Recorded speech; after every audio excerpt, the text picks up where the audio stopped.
We need to look at all of our domestic terrorism and say this all is a problem. Let's jump over to the televised mental institution known as MSNBC, because you would think that in a situation where 10 innocent lives were killed, you would be focusing on those people. You would really want to figure out what the motives are of the person who did it, rather than just trying desperately to figure out a way how to blame white people. But alas, it is the televised mental institution known as MSNBC.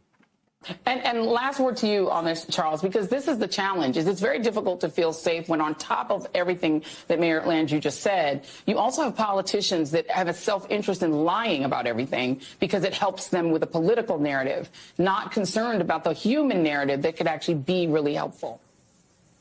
And that is the tragedy of all of this, right? There are real tragedies. There will always be crime. You know, unfortunately, what we try to do is to keep the crime as low as possible. All different kinds of people will commit crimes.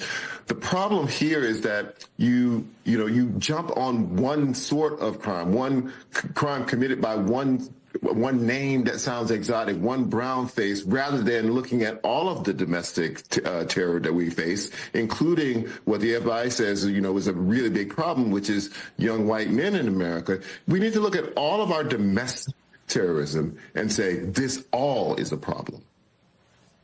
Indeed, exactly. And it is Americans that we need to be talking about. This is about us. Charles Blow, former New Orleans Mayor Mitch Landrieu, thank you. Charles Blow, you suck. The idea that you think that we're racializing this because suddenly people are like, oh, that guy's brown and that's really the problem here is so absolutely f***ing bananas. We are sick and over you people. Like the fact that they even put him, I get it, that place is just an utter shit show and nobody should be paying attention to it, but that they put him on air, that they put any of these people, that woman still has a show or any of it we're in some sort of, we've jumped the thing. We jumped the shark. We're in some uncharted territory with these people. But you see, and then his next sentence out of his mouth, we shouldn't be focusing on the color of someone's skin because he's brown, but we should be focusing on those young white men. It's like the hypocrisy is off the charts.